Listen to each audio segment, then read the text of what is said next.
حضرت علامہ پیر سید نصیر الدین نصیر گیلانی رحمۃ اللہ علیہ 14 نومبر 1949 بمطابق 22 محرم الحرام 1369 ہجری بروز پیر سلسلہ عالیہ قادریہ کے ایک عظیم صوفی بزرگ پیر سید غلام معین الدین گیلانی المعروف لالا جی سرکار کے گھر میں پیدا ہوئے۔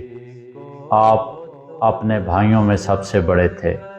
قبلہ پیر سید نصیر الدین نصیر گیلانی رحمۃ اللہ علیہ کے دادا جان حضرت علامہ پیر سید غلام محی الدین گیلانی قادری المعروف بابو جی سرکار رحمۃ اللہ علیہ اس وقت درگاہ غوثیہ مہریہ گولڑا شریف کے سجادہ نشین تھے۔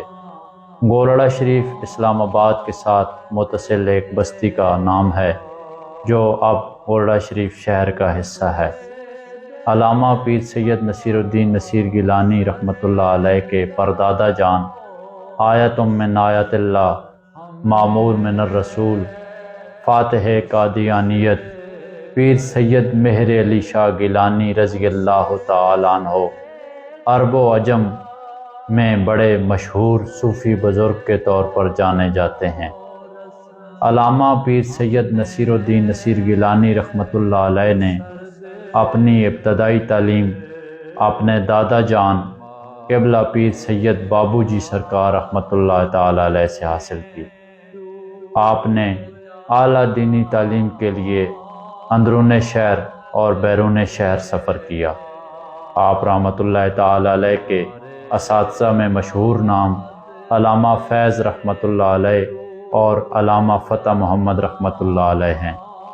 علامہ پیر سید نصیر الدین نصیر گیلانی رحمۃ اللہ علیہ نے قرأت کا فن عرصہ 6 سال میں علامہ قاری محبوب علی لکھنوی سے حاصل کیا۔ علامہ قاری محبوب علی لکھنوی کا تعلق لکھنؤ سے تھا اور وہ قبلہ عالم پیر سید مہر علی شاہ گیلانی رضی اللہ تعالی عنہ کے مرید خاص اور گولڑا شریف کی مسجد میں امام تھے۔ پیر سید نصیر الدین نصیر گیلانی قرأت میں اس قدر ماہر تھے کہ آپ 8 لہجوں میں تلاوت فرمایا کرتے، اور ایک دفعہ جب آپ بیرون ممالک کے دورے پہ عرب ملکوں میں گئے، وہاں پہ آپ نے تلاوت کلام مجید فرمائی تو عرب والے یہ کہنے پہ مجبور ہو گئے کہ یوں لگتا ہے کہ یہ بچہ عرب میں پیدا ہوا، عجم سے اس کا کوئی تعلق نہیں اور عرب خاندان سے اس کا تعلق ہے۔ پیر سید نصیر الدین نصیر گیلانی رحمۃ اللہ تعالی علیہ نے شاعری کے فن میں بھی کمال مہارت کے ساتھ کئی ایک کلام کہے۔ آپ کے کلاموں میں 7 زبانیں شامل ہیں۔ آپ کو اسی حوالے سے شاعر 7 زباں کہا جاتا ہے۔ پیر سید نصیر الدین نصیر گیلانی رحمۃ اللہ علیہ نے حمد، نعت، منقبت، غزل، ربائی، قطع اور مایہ کے حوالے سے کلام کہے۔ آپ رحمۃ اللہ تعالی علیہ کی تصانیف کا اگر ذکر کیا جائے تو آپ کی تصانیف میں نام و نسب ایک نثری کتاب ہے جس میں سیادت غوث پاک کے حوالے سے تحقیقی ثبوت، نکاح سیدہ کی شرعی حیثیت اور دیگر امور کا تفصیلی جائزہ شامل ہے۔ راہ و رسم منزل ہا آپ کی ایک اور نثری کتاب ہے جو تصوف اور عصری مسائل کے حل کے حوالے سے ایک نایاب نسخہ ہے۔ امام ابو حنیفہ اور ان کا طرز استدلال، اعانت و استعانت کی شرعی حیثیت، جس میں توحید کے حوالے سے ایسی بے مثال وضاحتیں ہیں، ایسے دلائل ہیں کہ جن کی کہیں مثال نہیں ملتی۔ اس کے علاوہ آپ رحمۃ اللہ تعالی علیہ کے ایک خوبصورت نثری مجموعے کا ذکر یہاں پہ کرتا چلوں۔ لطمۃ الغیب علی ازالۃ الریب۔ ازالۃ الریب ایک کتاب تھی جو ایک گستاخ غوث پاک نے لکھی تھی۔ حضرت نے اس کے رد میں لطمۃ الغیب کتاب تصنیف فرمائی۔ آپ کی شاعری کتب میں دی اموست، حمد اور نعتوں کا مجموعہ ہے۔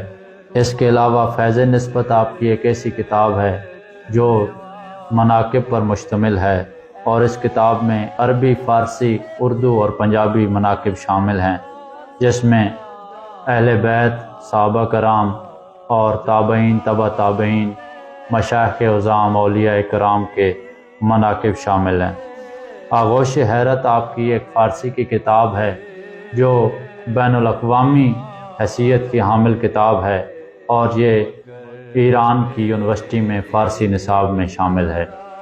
آپ کا فارسی کلام جب اہل فارس نے سنا تو وہ یہ کہنے پر مجبور ہو گئے کہ بظاہر تو یہ نصیر ملت کا کلام ہے، لیکن اس میں جھلک مرزا عبد القادر بیدل کے کلام کی، مولانا جلال الدین رومی کے کلام کی، مولانا عبد الرحمن جامی کے کلام کی نظر آتی ہے۔ پیر سید نصیر الدین نصیر گیلانی رحمۃ اللہ تعالی علیہ نے اپنی غزل دست نظر اور پیمان شب کی صورت میں عشاق نصیر ملت اور تمام ادب کے دیوانوں تک پہنچائی۔ آپ رحمۃ اللہ تعالی علیہ کی ایک اور کتاب عرش ناز، جس میں فارسی اردو کلام اور اس کے علاوہ سرائکی پنجابی پوربی کلام شامل ہے۔ آپ کی ایک اور بڑی نایاب کتاب الرباعیات مدیہ فی حضرت القادریہ، جس میں ساری فارسی رباعیات اور وہ درشان عبد القادر جیلانی رضی اللہ تعالیٰ عنہ آپ نے کہیں۔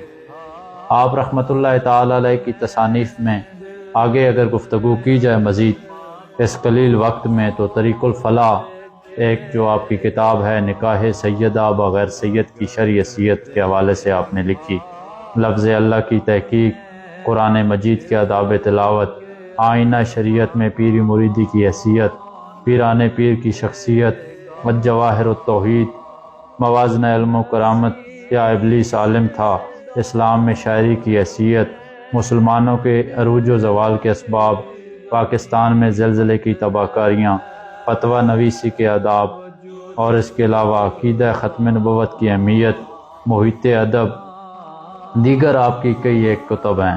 آپ رحمۃ اللہ تعالی علیہ نے رنگ نظام کی کتاب رباعیات کی صورت میں ایسی نایاب کتاب تصنیف فرمائی۔ لوگ کہتے ہیں کہ عمر خیام رباعی کا خالق ہے، لیکن حضرت نصیر ملت نے فقط 4 لائنوں میں 4 زبانوں کا استعمال کر کے ان کو بھی حیرت میں ڈال دیا۔ آپ رحمۃ اللہ تعالی علیہ نے نہ صرف کتابت بلکہ خطابت میں بھی ایک کمال شہرہ حاصل کیا۔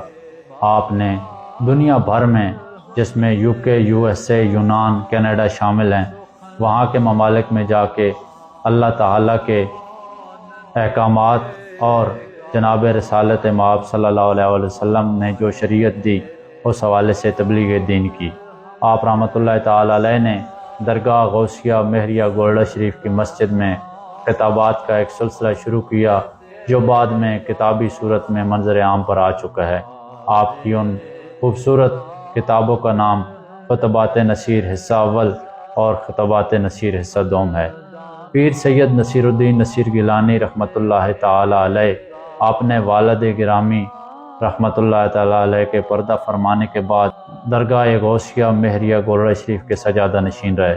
1997 سے لے کے 2009 تک تقریباً یہ 12 سال کا عرصہ بنتا ہے۔ اس عرصے میں آپ درگاہ غوثیہ مہریہ گولڑا شریف کے سجادہ نشین رہے۔ پیر سید نصیر الدین نصیر گیلانی رحمۃ اللہ علیہ کو مدینہ شریف میں آپ کے دادا جان قبلہ بابو جی رحمۃ اللہ تعالی علیہ نے اجازت عنایت فرمائی تھی، بیعت کی، اور آپ رحمۃ اللہ تعالی علیہ اپنے مرشد گرامی قبلہ بابو جی رحمۃ اللہ تعالی علیہ سے اجازت یافتہ تھے۔ پیر سید نصیر الدین نصیر گیلانی رحمۃ اللہ تعالی علیہ کی تصانیف اور آپ کی دیگر علمی خدمات کا ذکر مختصر گفتگو میں ممکن نہیں، لیکن آپ رحمۃ اللہ تعالی علیہ نے ہر میدان میں ایک ایسا عظیم کارنامہ سر انجام دیا جو تا قیامت آنے والے تمام مسلمانوں کے لیے مشعل راہ ہے۔ پیر سید نصیر الدین نصیر گیلانی رحمۃ اللہ تعالی علیہ 13 فروری 2009 بروز جمعۃ المبارک بمطابق 17 صفر المظفر 1430 ہجری آپ نے دائی اجل کو لبیک کہا۔ آپ دل کے عارضے کا شکار ہوئے اور ہارٹ اٹیک کے باعث آپ دار فانی سے رخصت ہو گئے۔ کروڑوں آنکھوں میں آنسو چھوڑنے والی یہ شخصیت، کروڑوں دلوں کو رلا دینے والی یہ شخصیت، ہلا دینے والی یہ شخصیت دار فانی سے چلی گئی۔ آپ رحمۃ اللہ تعالی علیہ نے عیسوی اعتبار سے 59 سال